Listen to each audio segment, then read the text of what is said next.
Hi, welcome back to the Bay Delta Schism User Guides. I'm Eli Telovich of the California Department of Water Resources Delta Modeling section. The topic right now is common SMS gridding patterns for channels.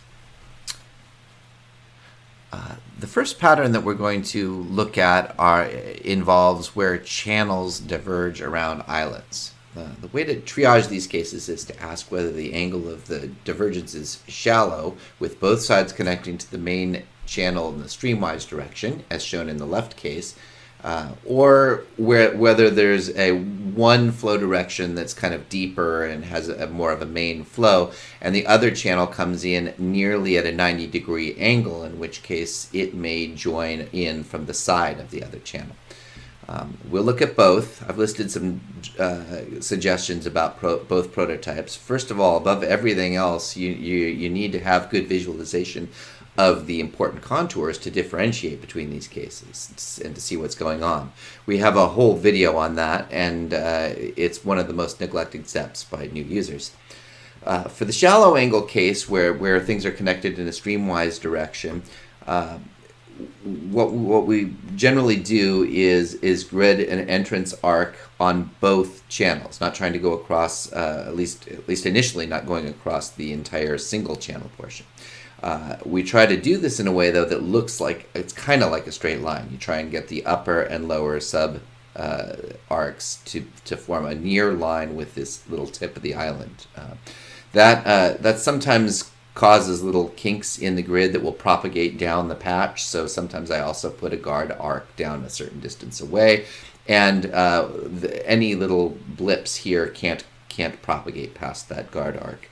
Within this region, usually the resolution is pretty good. You need to have somewhere between good and excellent resolution in order to handle a case where flow goes around channels.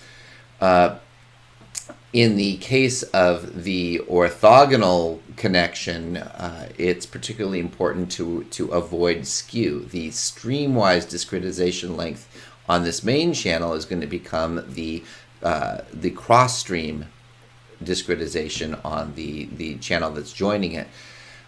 And that situation is easier to handle if everything in that neighborhood is going to be a near square. We generally also want to focus on gridding along the main channel. Sometimes that main channel can be a different shape than the shore. So focus on the main channel first, and then sort of project over and handle the shore or any intertidal prism that you're going to resolve. And finally, I mentioned that you should consider mesh relaxation. So there's a mesh relaxation algorithm in SMS. I'm going to show you how to select elements and perform that relaxation. It's a topic we haven't covered yet in any of the other tutorials. Now let's take a look at these three cases in the context of a real example in the South Delta. This is an incipient mesh that I was asked to look at.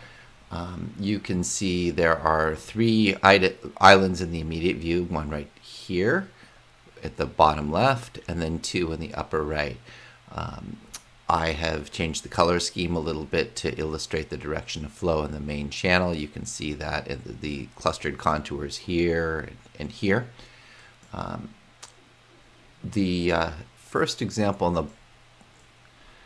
bottom left, you can see that on this main channel, we've treated it as a streamwise connection here and here. So we have that little, these two entrance arcs and that idea of a guard arc that I talked about kind of abstractly in the presentation. On the other hand, on the other side of the mesh here, the upstream side has a streamwise connection on the northern section of the island, but in the much shallower southern side, the channel kind of comes in very orthogonally, so I gridded it that way. So this is kind of a hybrid compared to the cases that we described in the presentation. I can just build the grid locally here by looping up a bunch of the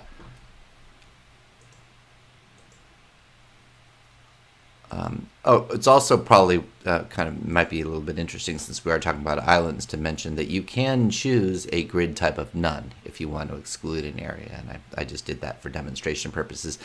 This particular choice of regions isn't particularly well.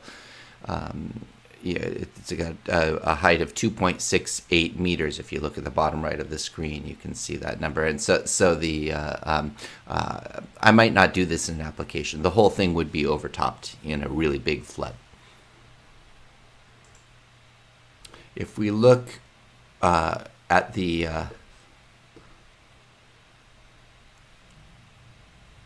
details, you can see that there is a little bit of a kink as the arcs go around the island, and that would be propagated pretty far downstream if it wasn't for this guard arc. I think in retrospect, maybe I would have done, instead of 1, 2, 3 segments, might have thought about doing 4, and then started to gradually make the telescope out the resolution as you exit the complicated confluence area. Now let's look at the upstream component of the example.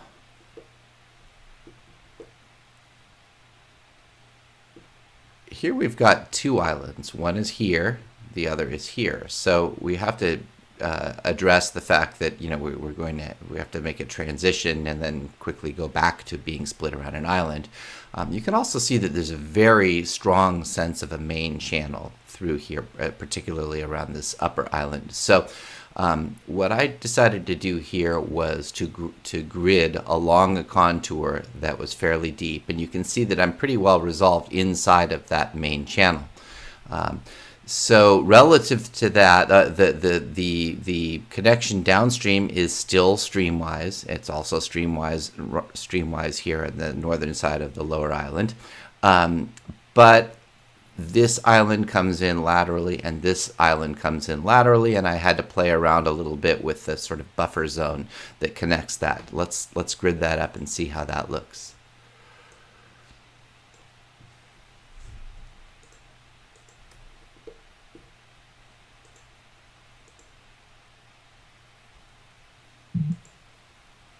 I'm going to turn off the mesh just so we can kind of get a look at some of the elements. So some of the stuff's still a little bit rough. I could use 1 or 2 extra vertices here so that there's not a difference between the resolution on this river right side and this river left. The rest of it looks okay. When it comes to putting together something that is a little bit more balanced, I also want to introduce this idea of a relaxation. Let's go back to this first example. Let's grid that. Map to 2D mesh. Okay. And now I'm going to highlight this. I created this second coverage. I went to map data and I said new coverage. And when I did, I chose a type, not of type model generic, but of type area property. And that's just the default. And I can select these I created 2 polygons. You can select them and go to feature objects, select intersecting objects. Then you go to mesh, make sure elements, not nodes, is selected, and then go to the mesh that you've just created, and that will select some elements. You can then choose relax. Now, before you do that the first time, you want to make sure that the number of iterations, element options, is set to 200. When you first install SMS, and possibly when you create a project, it's set to 3. This is what we use as a project default. And now you can choose relax. And as I do that, notice how the shapes of some of these elements becomes more uniform.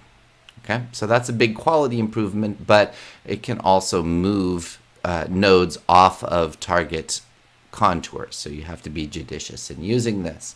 What will end up happening in the end is as we bring together various new work, these relaxation polygons will be added to a master list that is applied whenever we build the Bay Delta Schism mesh as a whole. That's a way that we can achieve a certain amount of standardization.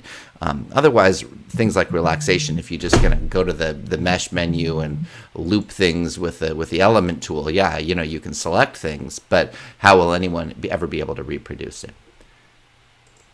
Looking back upstream again, I want to say also that the mesh, as it stands, doesn't go terribly far into the entire intertidal zone. This is something I think is a good thing. I think when you're first gridding, you want to go. I would have, in fact, probably gridded closer to this brown line initially, and then created a zone from the extends from the brown to the always wet zone around 0.6 meters NAVD, and then up into the higher reaches of tidal prism. If you look at the scatter data, you go to the contour labeler and you look at these numbers, like 1.25 is what I just labeled. All of this area would be inundated on a high tide. That's all for islands. I'll hopefully add to this collection of templated situations. But for now, thanks for joining.